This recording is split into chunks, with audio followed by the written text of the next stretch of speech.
All right, Santi, I got a question. What do you think about weight cutting in the UFC? Oh my goodness. I I didn't know Andy was gonna ask me this question whatsoever, so I was completely on my toes. Weight cutting. I like to see weight cutting as if you can make it to that weight and fight to your best, go for it. You know? It's whatever you want to do. If you want to be like Khabib, cut 40 to 30 pounds and come in at 155 like with no neck, go for it. But that's the issue. You get people, for example, Sean Strickland. Sean Strickland went down to 170 and never realized his proper potential until now at middleweight. And he looked disgusting on scales. It's not fun to see these people weight cut. I go to weight cut videos and I'm like, oh, he actually looks good. I'm going to bet on him. That's disgusting, man. I'm not very proud of myself for saying that, but you see, like, I'm trying to think, Aspen Ladd, like literally just shaking to the scales. It's not a good look for the sport. The sport was tailed as this, human cockfighting type sport where people just fight it out, brawl. The blood is on the covers and everything. And we're trying to go back to a professional sport. I think the best way to do it is do what one championship's doing with the hydration test. They have these hydration tests that you can cut weight. Yes, that's completely fine. You can't cut too much weight to the point where it hinders your performance. But I will say this, the only issue with that is that you get a lot of fights on their card get cut because a lot of people don't make the hydration clause. For example, they had that big American card with Jonathan Haggerty, Rod Tank, all of them. Jonathan Haggerty pulled out. Superlek pulled out. Mikey Musumeci's opponent pulled out. That card just crumbles because of hydration clause. So I think hydration clause is good for the sport. And I think that is what's going to get us to this professional level where people actually respect the sport, So I'm actually going to take the other side of that. I think that weight cutting is terrible for the sport. I think that whenever you bring your natural body weight to an amount to where you're literally shaking, or you have the Conor McGregor bags, you have the DCIs, like, it just looks bad. And it makes the sport look bad in general as well. So I think the UFC could do a lot of different things to kind of mitigate that, whether it be you do scales that aren't publicly shown, to where it's like, all right, cool, they made weight, but we don't have to show them in that kind of state. Like, okay, if fighters want to do that, let them do that. Or you just let them do the same thing, they can publicize it, but they're not dropping 15, 20, 30, even 40 pounds. That's ridiculous. 5, 10, 15, 20, okay, I could see that, but you see the Volkanowskis, the Khabibs, even the Conor McGregors, 170 to 135, that cut was terrible. I don't like it. I don't like seeing any one of my favorite fighters kind of like that. And you also see, like you said, with the different cuts, if they made a good cut, you're going to bet on them because they look better. They can, replenish better. The rehydration is not as difficult as it is to some fighters, but then you see some fighters that are literally passing out. Like, how could you expect a fighter to fight at their maximum capacity if they're passing out on the scale? And we've even seen ridiculous things such as cutting your hair just to make weight.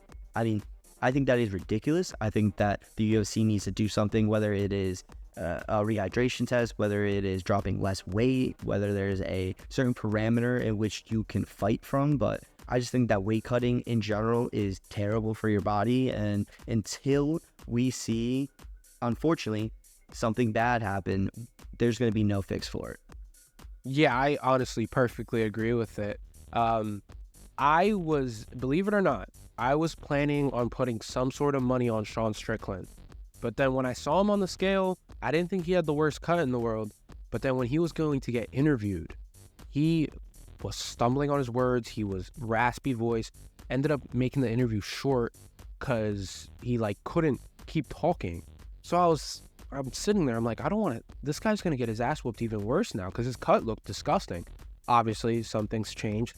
I can think of another time, Julian Erosa versus Hakeem Dawodu. Hakeem Dawodu, on a really good day, easily beats Julian Erosa in my opinion.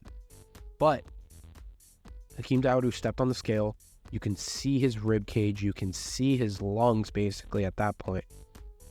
He looked disgusting. And you saw in the fight, Julian Rosa, who is known to not get finishes, and if he does, it's because you get tired, ends up finishing Hakeem Dawodu via a punch. He hit him so hard, Julian Rosa's power hit him so hard that, like, he just crumbled. Hakeem Dawodu has a good chin. He's supposed to have a good chin with good hydration.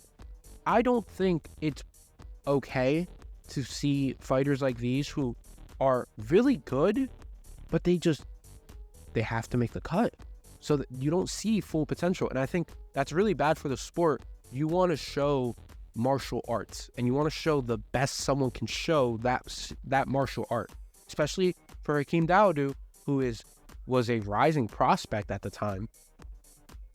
It's something you want to see. You want to see Hakeem Dawodu striking. Who doesn't? Sean Strickland, you want to see him try to get that belt. I mean, no one thought he was going to get the belt, and the cut didn't help it. You know what I'm saying? America. But it's horrible for the sport to see it, which is why I think hydration clause should be there. But do I think Dana ever does it? No. Why?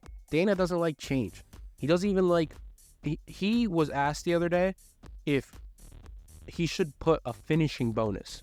Instead of one person gets a bonus, a finishing bonus. He says, no, we're fine how we have it. Dana doesn't like change, okay? He wants to keep it so that he can harbor all this money, as much money as he can gather, and just slowly distribute it a tiny bit. Not anything crazy, you know? And he's never gonna change it to that extent of putting on a hydration clause. Yeah, I think that's a good way to end it. Until we see some change from the USC, this problem is going to keep arising, and that's why we see other organizations doing it better. I mean, if you just want to refer to boxing, why do you think there's 5 different titles? Because every single one of them went in something different, so they kept adding on, and now we have 5-6 different titles to try to bring it together. Unfortunately, we don't have that in the UFC. I mean, we had the Pride, we had all these different promotions, and it sucks that we're going to have to keep winning by trial by error. But I will say, I do think that if one championships gets as big as it is right now, because if you go to Asia right now and ask anyone what is the top MMA promotion, they're going to say one championships. PFL is rising as well. I think the competition that is going to come in the coming years, if one championship starts making moves, you know, they're promoting their Rodtings, their Superlex, their Jonathan Haggertys. They need to start bringing in American audiences. Try bringing in someone that can appeal to the American audiences, and not to mention, one championship is on Prime Video. I mean, it's literally what the ESPN Plus is. One championships can definitely be that competition that makes Dana White open his eyes and change things, like the weight cutting, like the finishing bonuses, like the actual money situation that's going on right now.